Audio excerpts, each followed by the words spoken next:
A home equity loan allows you to borrow against the value of your property. Let's look at how this financial tool actually works. Equity is simply the difference between what your home is worth today and the remaining balance on your current mortgage. Lenders usually require you to keep some equity in the home, often capping your total mortgage debt at 80% of the home's value.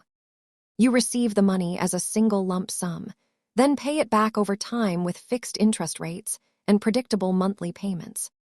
A home equity loan differs from a home equity line of credit, or HELOC, because the loan is a one-time payout rather than revolving credit.